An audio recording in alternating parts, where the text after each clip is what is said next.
There was a great commotion in that part of town which was known as Little Africa, and the cause of it was not far to seek.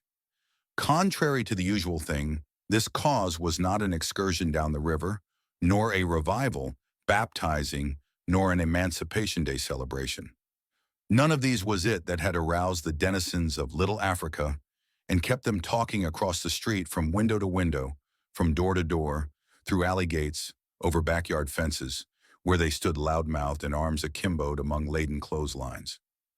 No, the cause of it all was that Erastus Smith, Aunt Mandy Smith's boy, who had gone away from home several years before, and who, rumor said, had become a great man, was coming back, and Little Africa, from Douglas Street to Cat Alley, was prepared to be dazzled. So few of those who had been born within the mile radius, which was Little Africa, went out into the great world and came into contact 138 with the larger humanity, that when one did, he became a man set apart.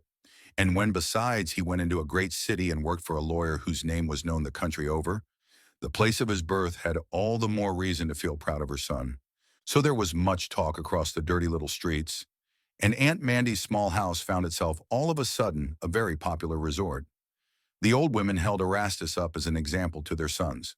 The old men told what they might have done had they had his chance. The young men cursed him, and the young girls giggled and waited.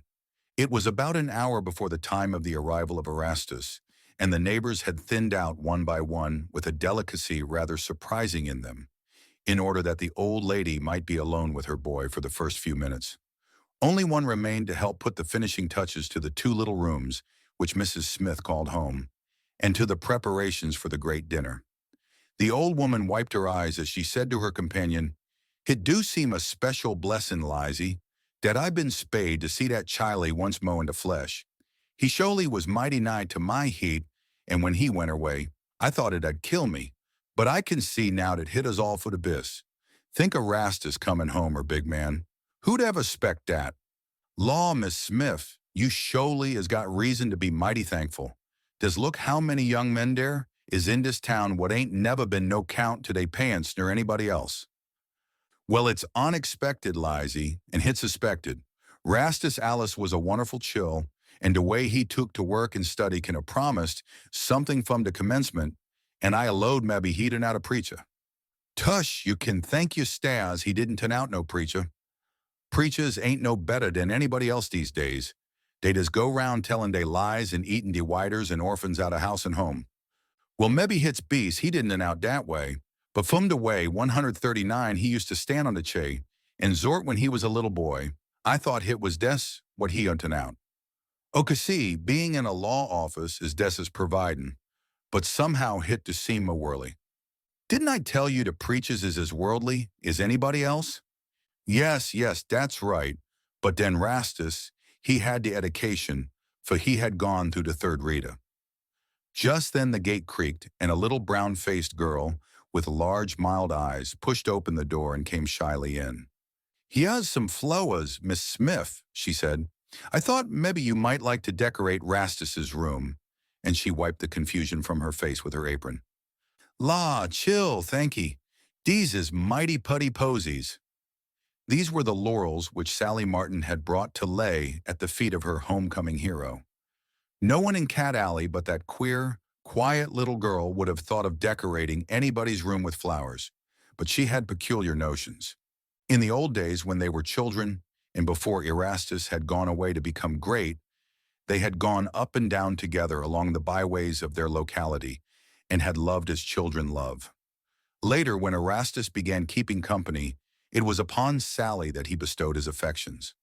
No one, not even her mother, knew how she had waited for him all these years that he had been gone. Few in reality, but so long and so many to her. And now he was coming home. She scorched something in the ironing that day, because tears of joy were blinding her eyes. Her thoughts were busy with the meeting that was to be. She had a brand new dress for the occasion, a lawn with dark blue dots and a blue sash. And there was a new hat, wonderful with the flowers of summer, and for both of them she had spent her hard-earned savings, because she wished to be radiant in the eyes of the man who loved her. Of course, Erastus had not written her, but he must have been busy, and writing was hard work. She knew that herself and realized it all 140 the more as she penned the loving little scrawls which at first she used to send him. Now they would not have to do any writing anymore. They could say what they wanted to each other. He was coming home at last, and she had waited long. They paint angels with shining faces and halos. But for real radiance, one should have looked into the dark eyes of Sally as she sped home after her contribution to her lover's reception. When the last one of the neighbors had gone, Aunt Mandy sat down to rest herself and to await the great event. She had not sat there long before the gate creaked. She arose and hastened to the window. A young man was coming down the path. Was that Rastus? Could that be her Rastus? That gorgeous creature with the shiny shoes and the knobby suit and the carelessly swung cane? But he was knocking at her door, and she opened it and took him into her arms. "Why, howdy, honey, howdy. Hit to beat all to see you again. A great big grown-up man. You're looking just like one of the big folks up in town." Erastus submitted to her endearments with a somewhat condescending grace, as who should say, "Well, poor old fool, let her go on this time. She doesn't know any better." He smiled superiorly when the old woman wept glad tears, as mothers have a way of doing over returned sons, however great fools these sons may be. She set him down to the dinner which she had prepared for him, and with loving patience drew from his pompous and reluctant lips some of the story of his doings and some little word about the places he had seen. "Oh yes," he said, crossing his legs. "As soon as Mr. Carrington saw that I was pretty bright, he took me right up and gave me a good job, and I have been working for him right straight along for 7 years now. Of course, it don't do to let white folks know all you're thinking, but I have kept my ears and my eyes right open, and I guess I know just about as much about law as he does himself. When I save 141, up a little more, I'm going to put on the finishing touches and hang out my shingle." "Don't you never think no mo' about being a preacher, Rastus?" his mother asked. "Ha, ha, preacher? Well, I guess not. No preaching in mine. There's nothing in it. In law, you always have a chance to get into politics and be the president of your ward club or something like that. And from that on, it's an easy matter to go on up. You can trust me to know the wires." And so the tenor of his boastful talk ran on, his mother a little bit awed and not altogether satisfied with the new Rastus that had returned to her. He did not stay in long that evening, although his mother told him some of the neighbors were going to drop in. He said he wanted to go about and see something of the town. He paused just long enough to glance at the flowers in his room, and to his mother's remark, "Sally Martin brung dem in," he returned answer. "Who on earth is Sally Martin?" "Why, Rastus," exclaimed his mother, "does you tend like you don't 'member little Sally Martin you used to go with almost from the time you was babies? I'm surprised at you." "She has slipped my mind," said the young man. For a long while the neighbors who had come, and Aunt Mandy sat up to wait for Erastus, but he did not come in until the last one was gone. In fact, he did not get in until nearly 4 o'clock in the morning, looking a little weak, but at least in the best of spirits, and he vouchsafed to his waiting mother the remark that the little old town wasn't so bad after all. Aunt Mandy preferred the request that she had had in mind for some time, that he would go to church the next day, and he consented because his trunk had come.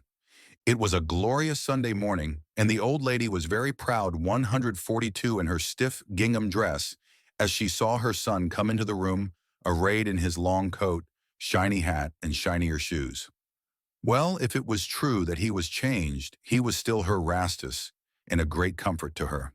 There was no vanity about the old woman, but she paused before the glass a longer time than usual, settling her bonnet strings, for she must look right, she told herself, to walk to church with that elegant son of hers. When he was all ready with cane in hand, and she was pausing with the key in the door, he said, "Just walk on, mother. I'll catch you in a minute or two." She went on and left him. He did not catch her that morning on her way to church, and it was a sore disappointment, but it was somewhat compensated for when she saw him stalking into the chapel in all his glory, and every head in the house turned to behold him. There was one other woman in Little Africa that morning who stopped for a longer time than usual before her looking-glass, and who had never found her bonnet strings quite so refractory before. In spite of the vexation of flowers that wouldn't settle and ribbons that wouldn't tie, A very glad face looked back at Sally Martin from her little mirror. She was going to see Rastus of the old days in which they used to walk hand in hand. He had told her when he went away that someday he would come back and marry her. Her heart fluttered hotly under her dotted lawn, and it took another application of the chamois to take the perspiration from her face. People had laughed at her, but that morning she would be vindicated. He would walk home with her before the whole church. Already she saw him bowing before her, hat in hand, and heard the set phrase, "May I have the pleasure of your company home?" And she saw herself sailing away upon his arm.